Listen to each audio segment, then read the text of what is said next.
तो जैसा कि आप सभी को पता है कि कल यानी 26 अक्टूबर 2022 को आपका जो राउंड 3 है काउंसलिंग का वो स्टार्ट होने वाला है। तो राउंड 3 को लेकर जो एक बहुत ही बड़ा डाउट है कि जो ऑटो फ्रीज़ ऑप्शन है इसका क्या मतलब है, क्योंकि हम सभी जो है जो हमारा शेड्यूल आया था उसको देख चुके हैं, अच्छे से पढ़ चुके हैं और हमने वीडियो में भी आपको उसको अच्छे से एक्सप्लेन किया था। तो वहाँ पर एक चीज़ लिखी हुई थी कि जो राउंड 3 होगा उसमें आपका ऑटो फ्रीज़ हो जाएगा। तो ये ऑटो फ्रीज़ का मतलब क्या है, ज़रा इसे हम डीपली समझ लेते हैं।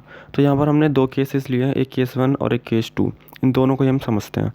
सबसे पहले आता है केस 1। केस 1 में लिखा हुआ है, if seat allotted in round 3 is first choice of your preference, then it will be auto freeze at that point and you can't float or upgrade to next round, and if you don't pay seat acceptance fee at that time you will be fired from counseling।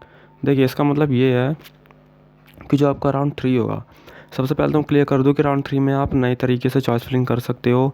जो पुरानी choice filling है उसमें आप alteration modification सब कुछ कर सकते हो। तो ऐसा कुछ नहीं है कि राउंड 3 में आप मॉडिफिकेशंस वगैरह नहीं कर सकते।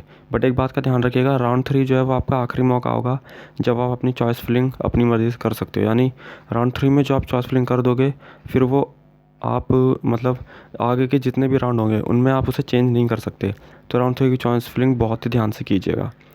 तो राउंड 3 में मान लीजिए आपने चॉइस फिलिंग करी, उसके बाद आपका सीट अलॉटमेंट रिज़ल्ट आया।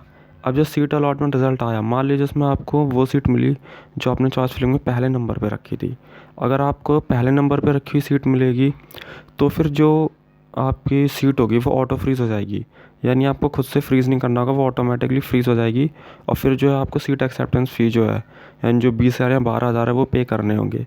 अगर आपने ऑलरेडी राउंड 1 या 2 में पे कर चुके हैं और फ्लोट करके आप राउंड 3 में आए तो आपको ऐसे पे करने की ज़रूरत नहीं है। बट अगर आप राउंड 3 में आए हैं और राउंड 1 राउंड 2 में जो है आपको कोई सीट नहीं मिली थी तो फिर आपको इसे पे करने होंगे।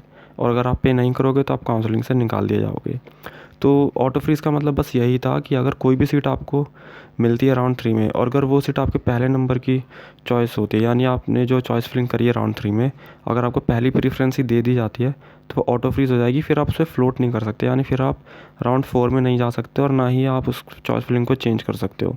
फिर आपको उसे फ्रीज़ तो वो हो ही जाएगी। तो फिर आपको उसमें जो है सीट एक्सेप्टेंस फ़ी पे करके उसमें में एडमिशन लेना होगा। और वैसे भी अगर आपको आपके फर्स्ट प्रीफ्रेंस की सीट मिल रही है तो फिर आप उसे फ्रीज़ ही करना चाहोगे, इसमें कोई डाउट भी नहीं है। ठीक है, तो अब केस 2 की तरफ बढ़ते हैं। केस 2, मान लीजिए अगर राउंड 3 में जो आपको सीट अलॉटमेंट हुआ यानी जो सीट मिली है वो आपकी फ़र्स्ट चॉइस नहीं थी, कोई भी और थी। मान लीजिए सेकंड थी, फोर्थ थी, 10वें नंबर की थी या 12वें नंबर की थी। तो इसमें जो है आपके पास ऑप्शन होगा, यानी आपके पास पूरी फ्रीडम होगी कि आप चाहे तो इसे फ्रीज़ करो चाहे तो फ्लोट करो। अगर आप फ्रीज़ करोगे फिर आपको वही पेमेंट करनी होगी सीट एक्सेप्टेंस फ़ी की और उसमें एडमिशन लेना होगा। फ्लोट करोगे तो फिर आप राउंड 3 में भेज दिए जाओगे। तो ये एक बहुत बड़ा डाउट था ऑटो फ्रीज़ को लेकर। काफ़ी सारे स्टूडेंट ये सोच रहे थे कि कोई भी अलॉटमेंट होगा वो ऑटो फ्रीज़ हो जाएगा और फिर उसमें एडमिशन लेना पड़ेगा, तो फिर हम राउंड 4 में कैसे पहुँचेंगे। तो ऐसा कुछ नहीं है। ऑटो फ्रीज़ का मतलब यहाँ पर बस इतना सा ही है कि अगर राउंड 3 में आपके पहले नंबर की यानी फ़र्स्ट प्रीफ्रेंस आपको दी जाती है तो वो ऑटो फ्रीज़ हो जाएगी। फिर आप फ्लोट नहीं कर सकते, आगे किसी राउंड में पार्टिसिपेट नहीं कर सकते। आपको सीट एक्सेप्टेंस फ़ी पे करके उसमें एडमिशन लेना होगा। और अगर कोई भी दूसरी सीट मिलती है जो पहले नंबर पे ना हो, यानी दूसरे तीसरे किसी भी प्रीफ्रेंस पर हो, तो फिर आपकी मर्ज़ी है, आप चाहे उसे फ्रीज़ करो चाहे उसे फ्लोट करो। तो और कोई डाउट है, कोई भी क्वेरी है तो आप कमेंट करके पूछ सकते हो, कमेंट सेक्शन में, इंस्टाग्राम पर भी पूछ सकते हो। और फिर से बता दें, काउंसलिंग पर लगातार हमारी नज़र बने हुए है, तो चैनल को सब्सक्राइब ज़रूर कर लीजिएगा।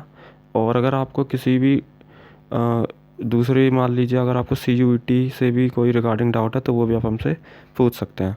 तो अब आपसे मिलते हैं अगली वीडियो में।